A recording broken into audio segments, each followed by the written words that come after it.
Cougar fans, it is time. Touchdown! What a grab! It's time to raise your colors, raise your voice, and join in on the Raucous Roundtable about your favorite team, the BYU Cougars. 20, 15, 10, 5, touchdown! It's time to tailgate.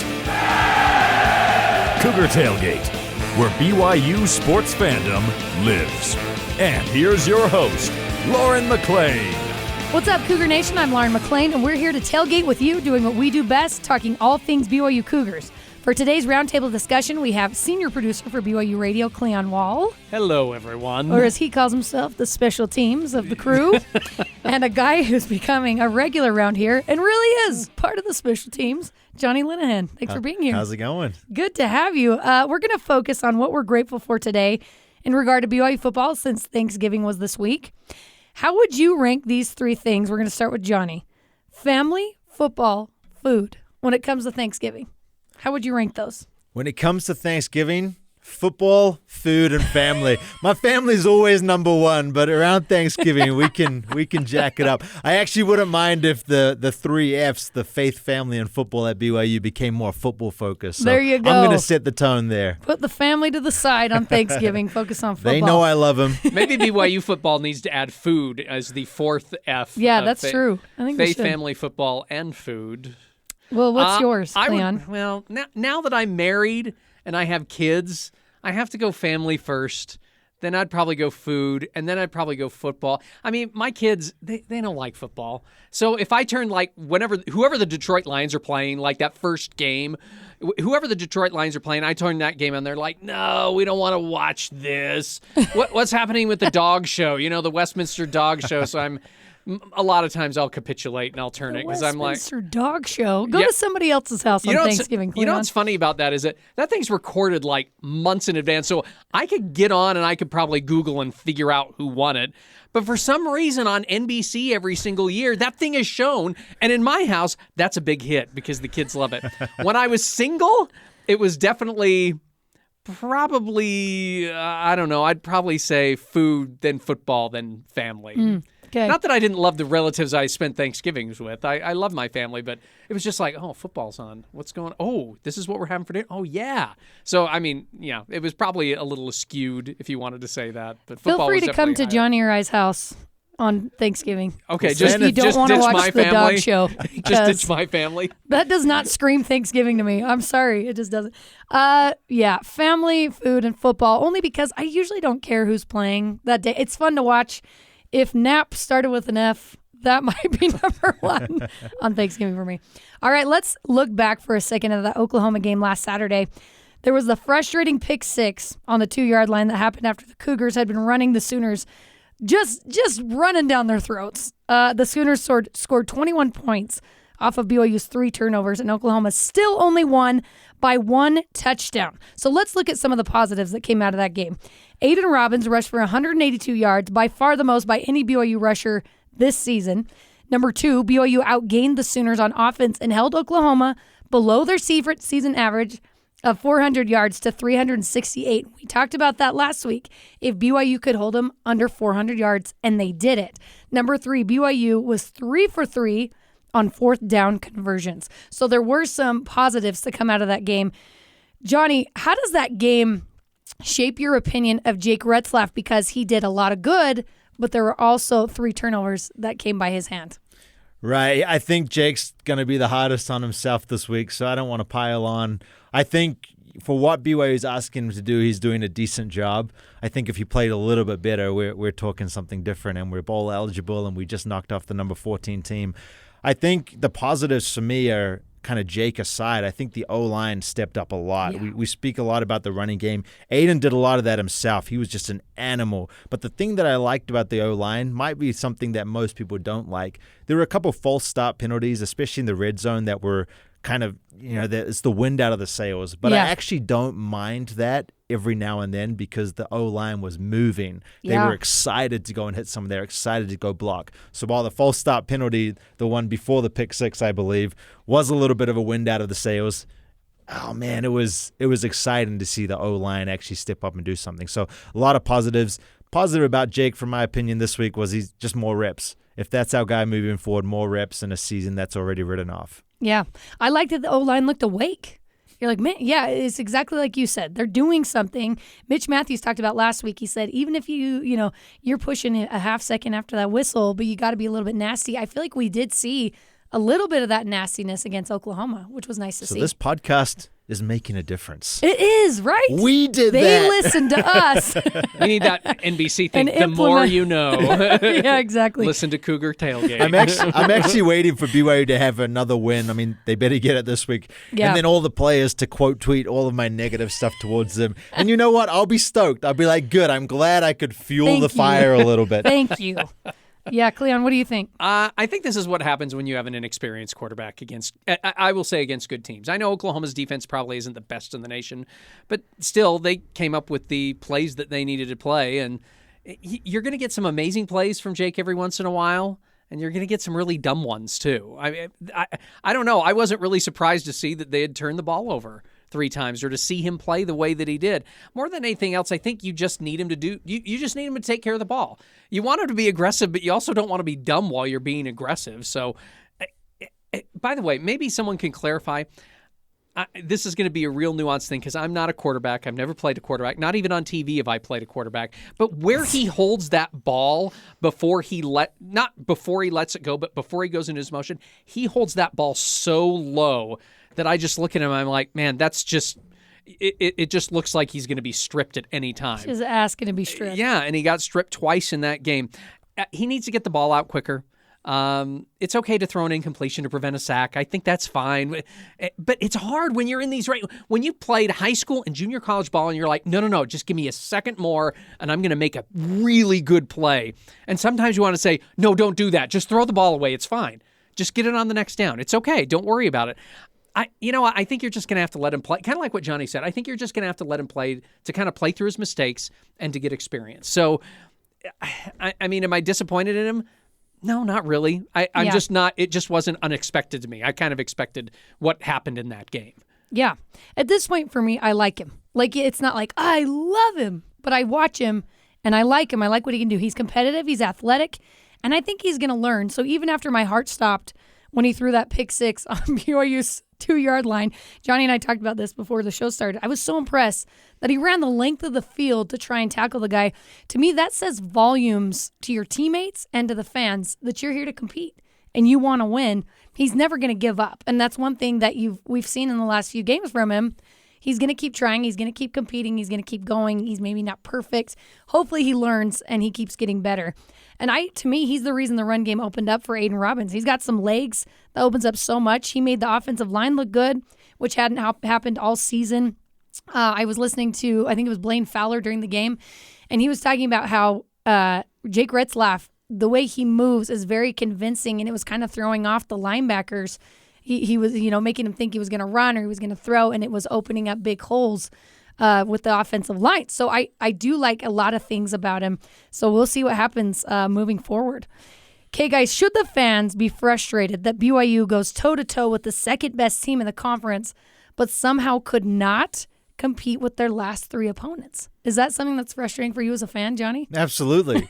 Absolutely. Yeah. This was the worst possible thing that could happen. A win actually wouldn't have been as bad, clearly. But just to show we can compete, we probably should have won, but then we go and lay a goose egg against these other teams that we definitely should have competed with, if not won. So absolutely huge frustrations. I think BYU has the power. You obviously see they can coach these games and they can win these games. Yeah. I don't think BYU did anything crazy different. There are a few other trick plays, but most of those got shut down really this last week. It's just we can do it. We just need to go and do it. The mindset needs to be there every week, regardless of the opponent. So frustration's at an all-time high, but so is my love for the team. That's good to know. Yeah. It seems like Aaron Roderick coaches a dual-threat quarterback a little bit better than a pro-style quarterback. And that was just from me, again, not being a coach. This is just me from a fan perspective. It looks like the play calling, I mean, people you could argue besides the RPO right there on the 2-yard line. Besides that, I love the play calling. I love that BYU was just moving the ball. So that was such a bright spot. Were you frustrated by that? No. Cleon? No, I mean, me personally, no. I mean, yeah, sure.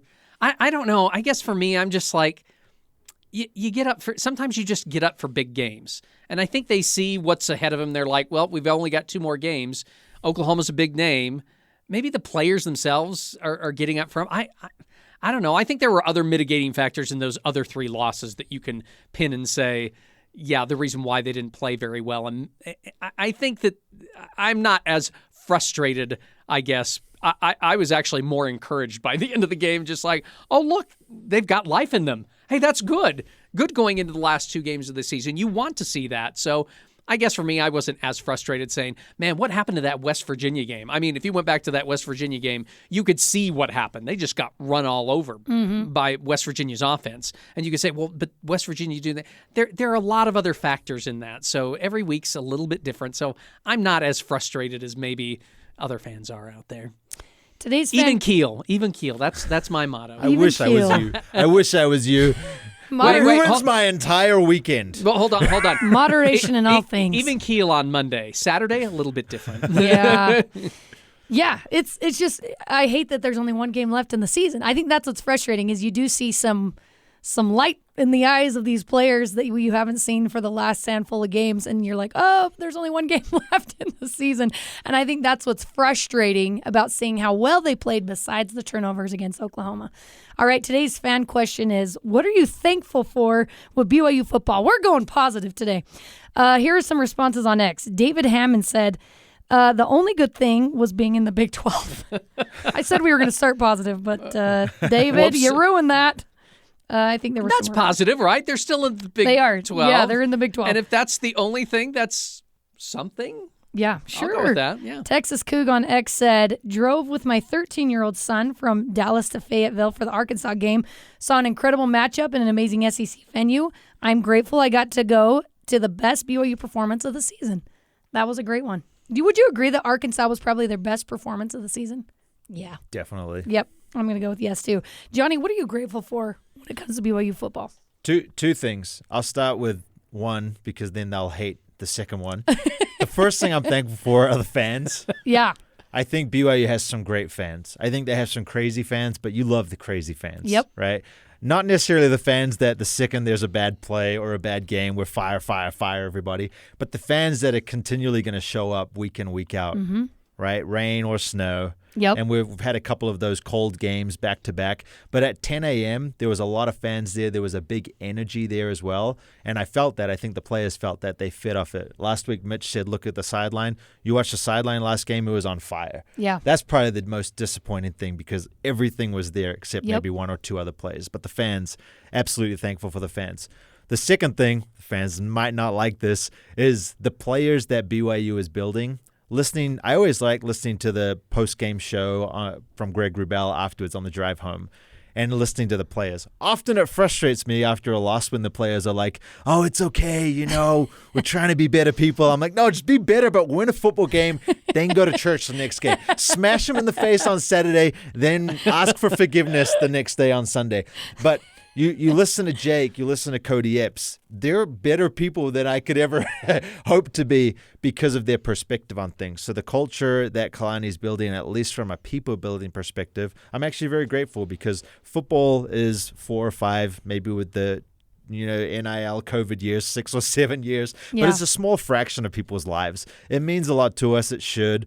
But the people that these players are becoming under Coach Sataki, I think, is the most important thing, and I'm grateful for that. I love that. I actually really love that perspective because I listen to the post-game show as well, and I'm just listening to Jake, and they're like, hey, so why'd you throw that? I can't imagine right after the game, you're already so down on yourself, and he gives a fantastic response. And Cody Epps, the same thing, just phenomenal people, so I really like that perspective. What are you grateful for, Cleon, when it comes to BYU football? I am thankful for games that matter to this team. Okay, so now, can I go off on a little rant? I'm going to do that right now. One of the things I really hated, and Johnny can speak to this because he played during the Independence era, okay? One of the things that really bugged me during the Independence era is after BYU would lose their first game of the season, you'd hear from these fans or whoever it is out there that would say, well, season's over now. Nothing to play for because we're not in a conference. And I'm like, what about pride? What about you just want to beat the next team out there? What about we're building to something in the future? It just used to bug me that it was just like we're in Independence. we lost. We can't play for a national championship now. Nothing matters anymore. It's like, I think there's a lot of other things out there, too, that you want to play for. So I'm thankful for games. I'll say this to the fans. So I'm thankful that there are actual games that fans can care about because they're in a conference, and players can care about because they're in a conference, and they could potentially win a conference championship. I'm thankful that 4 Pac-12 schools are joining the conference so that Utah BYU fans can travel to some away games in their car. They don't have to fly. Maybe they can just drive to Boulder or, hey, Salt Lake City. Speaking of that, I'm thankful Utah's joining the Big 12. I know Lauren doesn't agree with me on that, but, I don't care what Lauren thinks about that. So I'm grateful for that. I'm thankful for the Big 12 basketball. Oh, wait, you said football season. Yeah. Never mind. We won't talk about the basketball season right now. I'm also thankful for the season. No matter what happens, this gives BYU a compass to where they need to go in the future. So I'm thankful for that, too. Cleon, I'm going to play off what you said. I'm thankful that Utah also lost on Saturday against Arizona. Oh, man. I'm one of those petty fans. I totally am. And I know somebody out there can relate to me. I don't care that much. But it does make you feel a little bit better when Utah gets, can I say spanked on BYU radio? When Utah gets spanked by a team, especially another one that's coming in the Big 12 when they think they're just going to come run the table. Right, Johnny? Come on, you're with me. No, absolutely. You got to be. I actually don't dislike Utah because of the players or the coaches. Same. I actually like the players and the coaches. I just like Utah because I love seeing what it does to their fans. So that's actually why I hope they lose every game. This year it's been a little bit easier, still hard to actually root for the team because of how riddled with injuries they are. Right. But you still love to see the meltdown on social media from some of their more vocal fans. 100%. I have no beef with the players. Love Kyle Whittingham and what he's done with the program. It's the fans. And they think exactly the same way about 100%. BYU. But that's the rivalry. That's why it's beautiful. It is beautiful. I am with Johnny. I'm thankful for the loyal fans, truly, because rain or shine, win or lose, BYU is going to have an incredible fan base, even though I was a little disappointed the rock section wasn't up to the very tippy top against Oklahoma.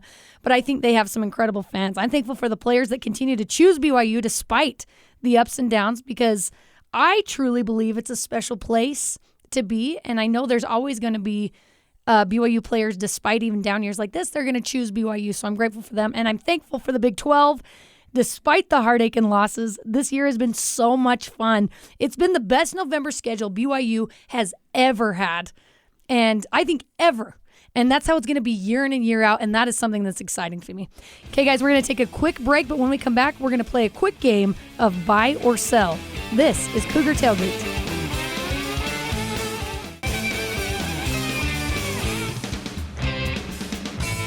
Welcome back to Cougar Tailgate. I'm Lauren McLean alongside Jonny Linehan and Cleon Wall.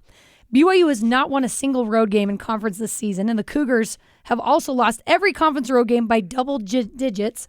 Vegas currently has BYU as a 17-point underdog against Oklahoma State. What's going to be the key for BYU to pull off the upset on Saturday? Let's start with Cleon. Keeping the ball away from Oklahoma State. That's my key to the game.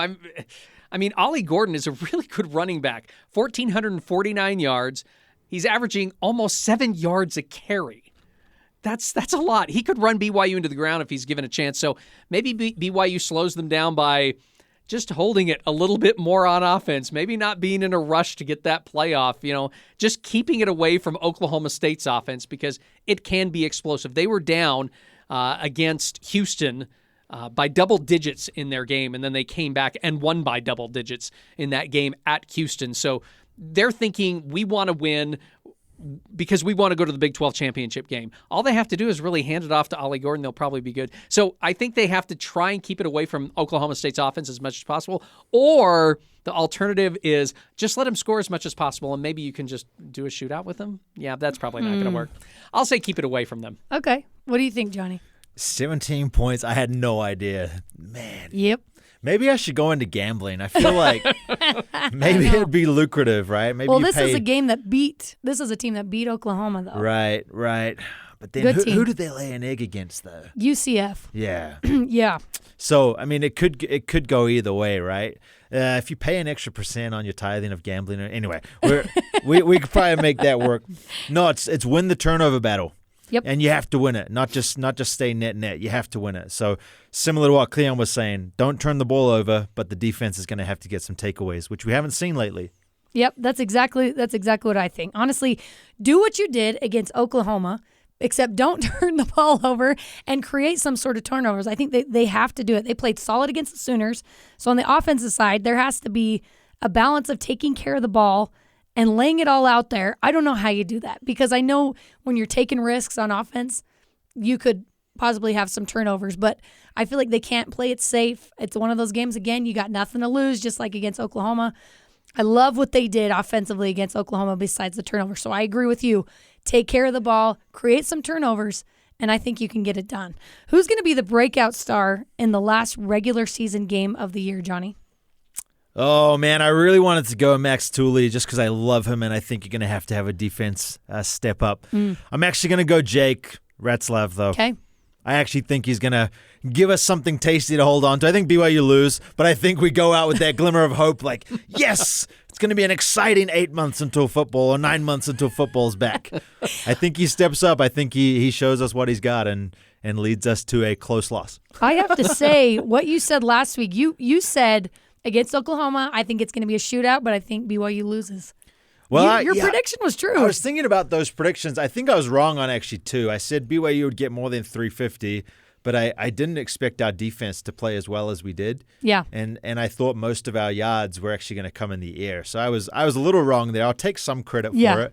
But yeah, I don't know. I mean, I hope so, but Oklahoma State also playing for something too, so it's not like they're just going to roll over. Yeah, agreed. Who do you want it to be? I'm going to say it's Aiden Robbins. Oklahoma State is giving up nearly 5 yards a rush on the ground, so keep feeding it to this guy. Keep giving this guy opportunities to run all over Oklahoma State. Maybe give him a reason to come back next season. I know that earlier last week, he was interviewed and they said, "Are you coming back next season?" He goes, "Well, we'll just kind of see. You know, we're gonna wait and see how this all turns out." And maybe these last 2 games gives him the oomph to say, "Yeah, I want to come back next year because they actually do care about me and they do want me to run the ball and I'm part of a good rushing attack." I think there might be something there. So I'm going to say Aiden Robbins. He really showed us a lot in that last game that he can do really good things when he's healthy. We love you, Aiden. Please come back. Please. I love that guy's size. Oh, my gosh. He was so much fun to watch against Oklahoma.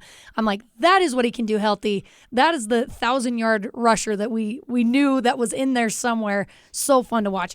I want it to be Isaac Rex. That's who I want it to be. I think he has the potential to be one of the best tight ends in the country. He has the size and skills to make it to the next level. Let the kid shine. We've seen a game here or there, Arkansas being one, where Rex got a few touches, credible catches, but I want him to steal the show. He's such a weapon for BYU, and I think he's been underutilized this season grossly. I truly, truly do. There have been so many times I'm watching, I'm like, throw it to Rex. And I think he's so good. This is kind of his last chance. He's probably going to try and make it to the next level. Give the guy the ball. What's your confidence level with Retzlaff playing on the road in Stillwater this weekend, Johnny? I think he's a pretty confident guy. Yeah. So if my confidence doesn't really matter, it's his confidence. Yeah. But I'm probably 50-50 from a fan perspective. Yeah. I just kind of put my money where my mouth is and said he's going to be the player of the game. So maybe I should be more than 50-50. But I think Oklahoma State's going to try and stop the run and force us to throw. And I think that is actually going to open up more running lanes for Jake. So I think he's explosive running, but I also don't think you can never go broke taking a profit. And that's part of the problem, I think, with BYU's air attack is they go for all or nothing. Yes. It's either a long shot or it's into the flat. And I think we just need to utilize Isaac Rex, utilize the slants a little bit more, the middle of the field, because it feels often at times that middle of the field is just a big hole, and if you run there, you're going to fall off. So we're throwing to the sideline, and that's such a small window, and you're not making those plays. So I hope we just kind of chip down the field, and then if Chase is open, throw him a bomb, right? Or Cody's open, throw him a bomb. But if Aiden can't get it going, I think Jake's going to need to step up. I think he does, but I'm still skeptical. How about that dump to Isaac Rex for the touchdown against Oklahoma? That was crazy. I don't know why that made me laugh so hard. So Harvey Longy was up on the set with us, and he goes, "I guarantee they drew that play in the sand. Like that was absolutely not what they were supposed to be doing." Or he like wrote it on his chest, like, "Hey guys, this is the play we're gonna do."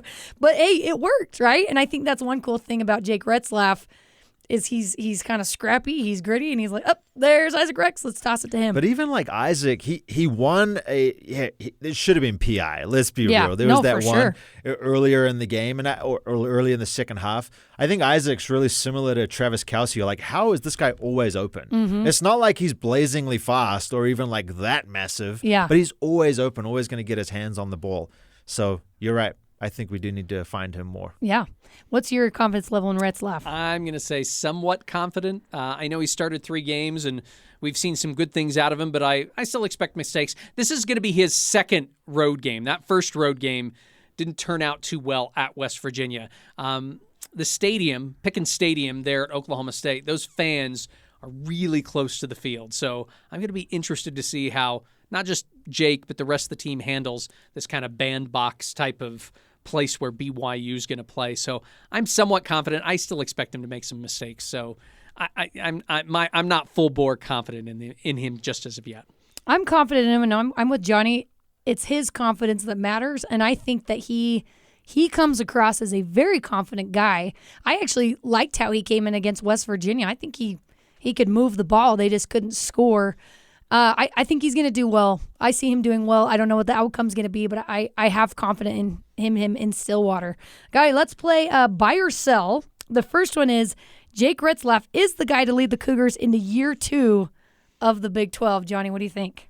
Are you buying it or selling it? Well, do I get to see the other options? Or are we just going with the current roster? Your other options are Cade Finnegan. Oh, man. And, he follows Ryder, me on Twitter. yeah. I like Cade. Yeah. it's a very low And Ryder bar. Burton. Is that the third string? He could actually be a baller. He could be. Yeah, he could be. I think I'm going to sell this. I love Jake. I think BYU is going to have to go hunting in the transfer portal and see what else is out there.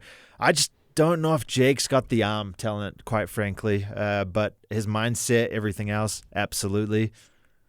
I'm still a bit TBD, so I have to sell. But without any other options, I wouldn't mind if he's leading the Cougs. I just think this last year, I heard the rumors that we obviously got like Slovis. I heard DJ Uwangalele from Oregon State. I heard was like potentially wanted to come to BYU. I know the Notre Dame guy last year who carved us up was, again, potentially considered BYU. So I think BYU should go and kind of see what options they have out there. But if they come back and they say, hey, Jake's the guy for us, I'm not going to be upset by that. What do you think, Cleon? I'm kind of with Johnny here. I see the potential, but I'm not sure I'm ready to just say, yes, Jake, take us to the promised land. I want to see this whole thing play out. I want to see whether it's the transfer portal or just see how other quarterbacks do in spring ball. Maybe you even take this to fall camp. I know there are benefits to naming a starting quarterback way before the season starts because you give that guy confidence. You have a nice pecking order. But in this situation, I think you just let things play out and just kind of keep things open and just see what happens. See what happens. I'm not ready to just hand the reins over to Jake as of yet. I'm buying it depending on what I see against Oklahoma State. That really is it. If he can come out and do something, because, I mean, this is there even a greater test than the last game of the season against a top 25 ranked team that's trying to make it to the Big 12 championship? That's going to be a really, really tough game for him in a tough environment. If he can come in there and handle himself, then I'm all in on him. I'm going to buy it. All right, number 2, BYU keeps it close with Oklahoma State. Cleon, what do you think? Can I put it on layaway? Do No. they still do layaway anymore? Is that a thing? That's not a thing? Okay. I'm not there yet. I'm going to say sell. I think it could be close for 3 quarters, and then I think Oklahoma State, if they have their running game going, if they have a lead and Ollie Gordon's just running all over them, then it could get ugly, and it could be. I think the final score is going to be Oklahoma State by 14 or 17 points. You're going with Vegas. What do you think? Well, I'm buying this. I think it's another one-score game. And, really hope BYU is competitive because I could see the gates being completely blown open. But, man, as a player, I actually enjoyed, not a knock on the home fans at all, I actually enjoyed playing away more. It's actually super fun. You feel like you're like a gladiator going and everybody's like, yeah, and they like hate you. And it's super fun. So some of the most fun games if that even is grammatically correct. Some of the funnest was at Utah. I think most fun was actually the grammatically Most fun, correct I play. knew There you funnest go. was wrong. Utah was actually really fun, even though we played there once and lost on that 2-point conversion with Taysom. It was actually really fun because the animosity, the fans, they're chattering, you're chattering back. It's super fun. I actually love that. So I'm hoping that the BYU team takes that energy, they take that underdog mentality, and they keep it close. Yeah. I'm not going to say they're going to win. They keep it close. Right. Yeah, I'm going to buy it because there's no reason after what we saw against Oklahoma that they can't do the same thing against Oklahoma State. You can't let them run away with it. That was the scary thing against Oklahoma. I'm like, oh, please don't. If they, they get 1 or 2 in a row and then it's just gone. It's just gone. The game's gone. And I think that's going to be the same thing against Oklahoma State. If they can keep it close, then they can keep it close.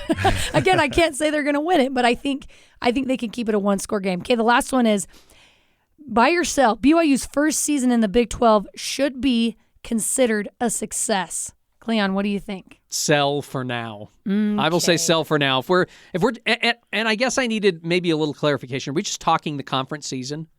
Sure. Okay. If we're talking the conference season, then I'm going to say sell. The best the Cougars can finish is 3-6.